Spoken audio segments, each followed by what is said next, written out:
Today, I want to talk about leveling. If you're like me, you've probably re-rolled a couple of times, you're looking for a new strategy, you don't want to sit in 5 ways, and you're just looking for something fun to level. Previously in the past, we had shrine leveling, and that was one of the coolest things, and unfortunately, that's no longer a thing. So I needed to find something new and something that was relatively fun. Now, today's video, we're going to be talking about leveling using Breach and leveling inside of like high-end maps. And I'd like to put a disclaimer, this build will only really work, or this farming leveling strategy will only really work if you're able to have an ability to clear breaches really well. Usually leveling revolves around killing a wide around, just a lot of monsters really fast, keeping up pace and overall not dying. This is why we pay for things like 5 ways or leveling services. And today we're going to talk about a way that you can self-sustain and do it. I've done this with friends. I followed friends around in maps. I've done this myself, but pretty much you're going to need a character that can just hit the whole screen and clear a bunch of mobs relatively quickly. And you're about to see why as we go over more in this video.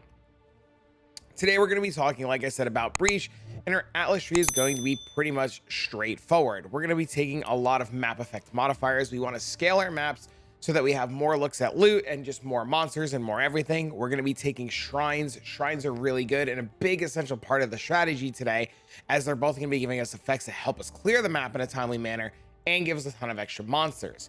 We're going to be taking majority of the Breach nodes, and we're going to be taking some influence nodes. And to pair it all and to fully pull it together, we're going to be taking Beyond.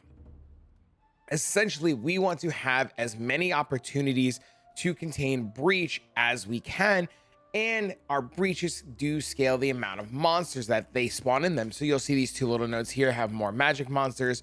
Our breaches open and close faster and slower. We spawn additional rares, and it's just pretty much tailored to spawn and put a lot of enemies inside of our map. We're also going to be making it so that our breaches are relatively profitable by adding in a breach boss, and we're going to be tailoring our breaches to be towards Chayula.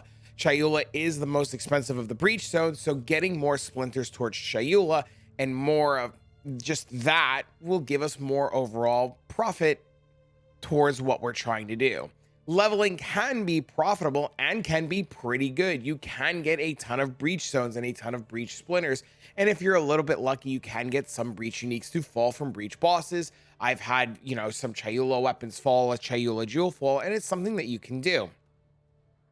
I mentioned that we're all going to be doing breaches. Our breaches are going to open and close faster. We're going to be getting more chances for breach, and we're just going to have more monster density inside of our breaches. Very straightforward.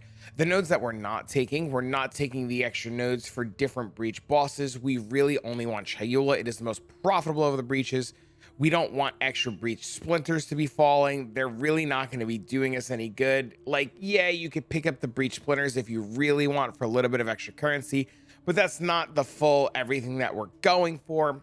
But if you want to, you can do it. You can just remove some map effect modifiers, and you can take some extra points to grab these nodes. And the same thing up here. If you're looking for the extra breach splinters, it's a good thing to have. But since we're tailored towards leveling, we're not too worried about breach farming.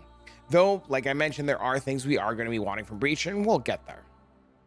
As far as our shrines go, we're going to be taking shrine effect buff. So every time we click a shrine, our buffs are scaled really high and we get an extra random shrine buff. And our shrines, like I said, are going to be captured and guarded by an extra pack of mobs, more monsters, more things to kill, and just more shrines up here. Everything else in the tree, like I said, pretty straightforward, and it pairs together really nicely with Beyond.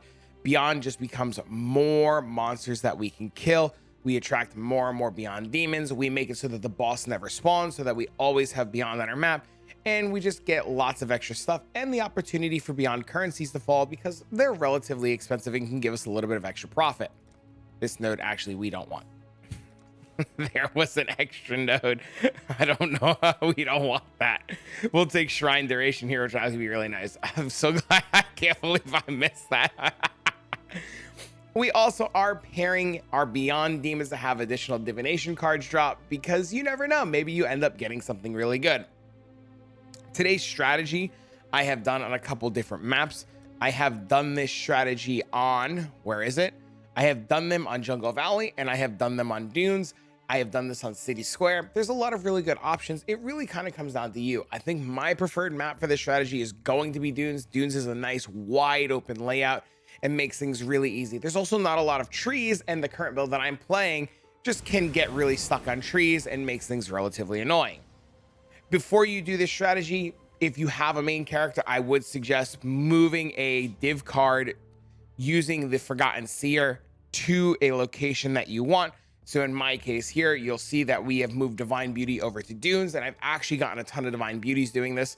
It's really good to have a card on a map that you're going to be farming, whether it be Apothecary, Fire in the Flames. I think it's called, what is it called? It's called Fire in the Flames. Fire of the Unknown Origin. Just any card that you would like to hunt on your farming strategy. Now, in terms of what scarabs we're going to be using, since we're doing a combination of breach and shrines, I personally like using a ton of extra breaches. These scarabs here give us 6 additional breaches, and it's really strong and really good. I don't think we need to contain a breach lord. We're not looking for breach bosses. We're just looking for more mobs to kill. I don't think we need additional breach splinters. Same reason I just mentioned. We're only looking for more mobs to kill. We don't need additional class hands because we don't care about breach stones. We care about experience. And while this one is really interesting, the breaches in your area open and close 10% faster for each breach already open. Monsters from your breach have increased difficulty and reward. I think is really strong, but it puts too much extra pressure on the map. That's my personal opinion. I think this scarab is really good. And if I were to use this scarab, I would change it and do it like this. I think this scarab is really, really, really good, but I really wanted more of a cozy gameplay.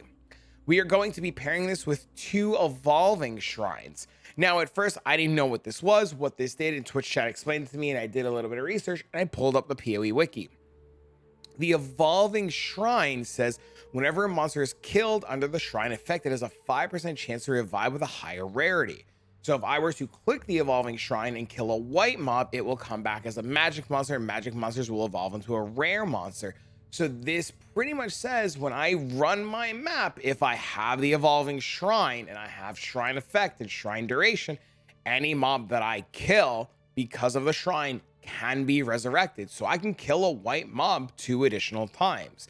That makes the amount of mobs on our map pretty crazy. So the strat is really going to be straightforward. We're going to go into our map, attempt to dodge or kill as minimal as possible, look for the evolving shrine, click the evolving shrine, and for the next 60 seconds, 80 seconds, go as ballistic as possible and kill as many mobs as possible. It's going to be really hard to judge when evolving shrine is fallen off, but there'll be 2 of them. So I would say pick up an evolving shrine, do, a nice little loop, kill a bunch of mobs, open and close a breach hand or 2, and then just click on the next one and keep going. Now, as far as maps are concerned, I am personally going to be doing this on 8 modded maps. I have a tab of 8 modded maps. I think 8 modded maps for this strategy are really, really, really good. It gives us a lot of extra pack size on our maps. You can see these maps have 42% pack size. If I were to go grab a regular map, and I would just say to grab a regular Dunes map, and I were to just corrupt it and make it 6 modded, our pack size is roughly 34%, item quantity 90. This is just a bigger overall map. In terms of leveling and things, you should do a map to the hardest level of content that you can do comfortably without dying or chain dying. So if 8 mod maps are too difficult, you should do a 4 modded map or a 6 modded map, and it might take a couple of extra maps to level, but you don't run the risk of dying, and dying just sets you back, especially at something like level 98. I'm currently 0% in on purpose for this video to show how much experience you'll get at 98 in a really hard map, and just to showcase a little bit of the loot that's going to be coming out of it. Now, when we run our map and we take out our scarabs, I was just doing a Legion thing a little while ago. Ignore that. That's for later. We're going to be putting our scarabs in. We're going to be putting our map in. We're going to be making sure that we're on the correct Atlas tree. And then we're going to be coming down and clicking on Breach. Now, each one of these maps is going to cost us roughly 6C. At the time of recording, these scarabs are roughly 120 to a divine. And then these scarabs are roughly 120 to a divine. So opening up each map is like 10 chaos. So we should, in theory, be able to make back 10 chaos. And at the end of the video, we'll talk about what we're looting, what we're picking up, where our money's coming from, and why we don't lose money doing this. So we're going to put our extra scarabs away. We're going to go into our map, and I'm just going to walk you through exactly what I'm doing. So the first thing I'm going to do is I'm going to try to avoid killing as many monsters as I can, and I'm just going to scout around and look for a shrine. Normally, I wouldn't kill as many mobs as I did, but I just want to make sure I can show you that this is not the right shrine. We're going to be clicking this altar. We'll click the bismuth, and then we're just going to keep running around a little bit and hopefully dodging and weaving until we find the shrine that we're looking for. There's our evolving shrine. We're going to click this, and now we're just going to go. Now, you see, this build is really, really, really good at, excels at killing the whole map. Nice! Oh my God, that's rare as heck. That's cool. That's really rare. That's really, really rare. That's cool. Oh my God, dude. Oh, it's every time, dude. That's so funny. Well, I mean, there's our money made back. And then we're just going to keep running around, grab our little bit of extra shrines, and we're just going to keep killing. And this is why I mentioned earlier, you really need a build that accelerates at being able to shoot the screen and clear as much of the screen as possible. It does become a little annoying trying to chase all of these breaches if you have a build that is not really tuned to hitting an extremely large area of the screen or something that doesn't have a lot of explosions. The build I'm playing today is actually really cool and a lot of fun. I actually have a video coming out in the next couple of days, so if you're looking forward to seeing more about this or what I'm playing, make sure you turn on notifications, click that little bell and that subscriber button so you can even stop by the Twitch stream. I'll be live playing it both on here on YouTube, and I'll make sure that I upload videos and explain everything. You'll notice right there too in my little speech, I did grab the next evolving shrine simply due to the fact that I felt like it's been a little bit of time and I wanted to make sure that, when I clicked these two breaches that I had everything that I was looking for. I don't want to kill all these mobs without the evolving shrine. It pretty much just kills the whole point of everything that we're trying to do. So then we're going to kill and clear this whole map. Make sure that we get all of the mobs nice and easy. Come down over here, grab the map boss while this opens up. Let him run away and do his thing. Okay, looking good. He's dead.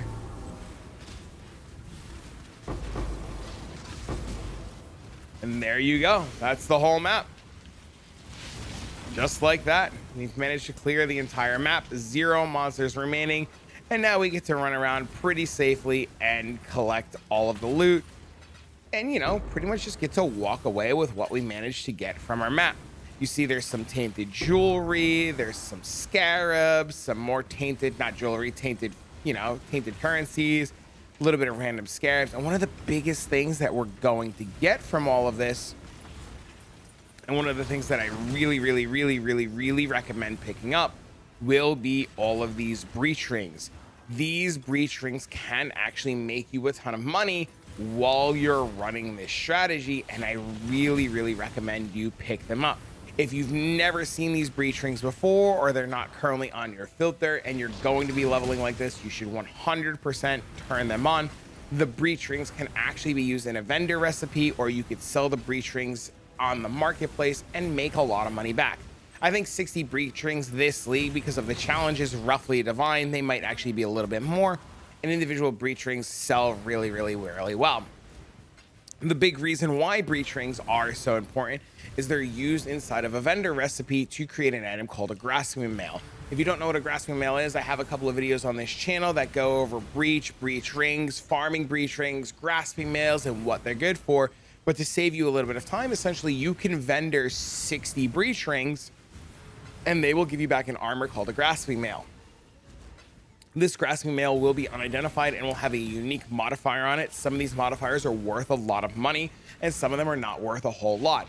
They, this league, are worth a ton because of the fact that we can now do recombinators, and recombinators allow us to move the unique breach mods from our grasping mail to another armor. And some of these mods are worth a lot. You can actually tell which mod on this armor is worth or is the grasping mail mod because it says the name of the breach lord. So this one is of Esh. This one down here is of Ul Natal. This one's Ul Natal.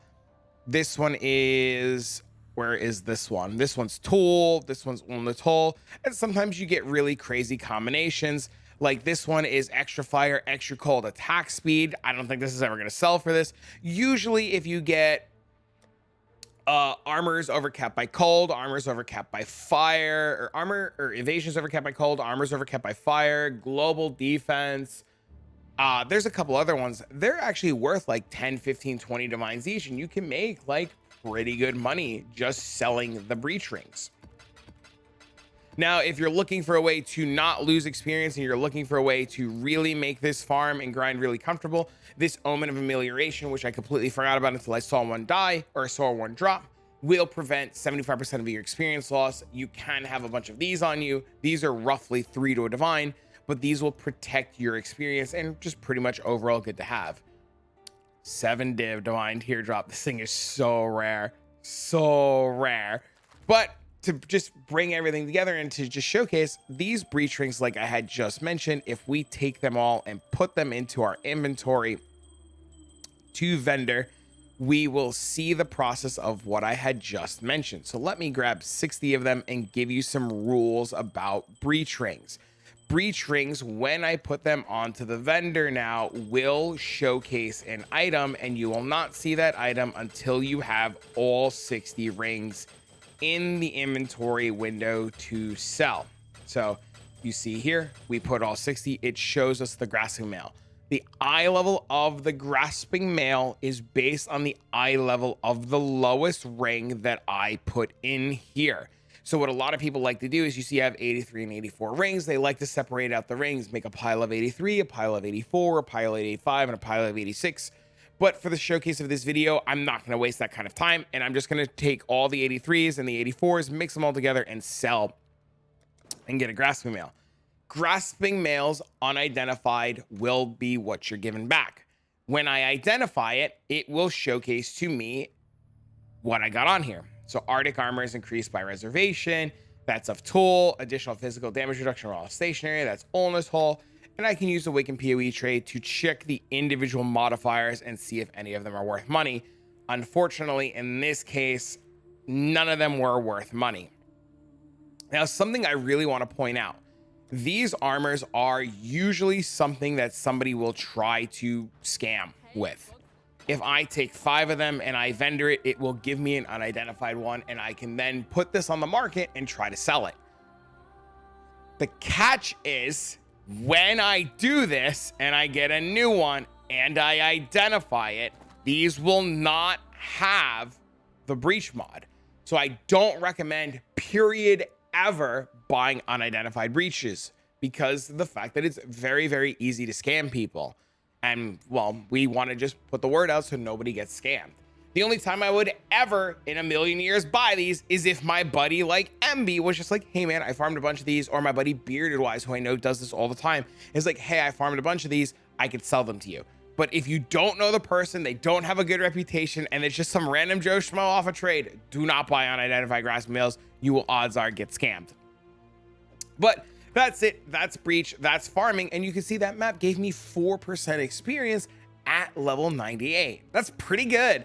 And I think level 99 is about 2% of maps, so it takes about 50 maps. So, you know, if I'm getting 50% or 2% of map, 50 maps, it's about a divine the level, assuming I don't die, keep a couple of ameliorations on me, make a little bit of profit, run a couple of maps, pick up some breach rings. So all in all, it's a good time.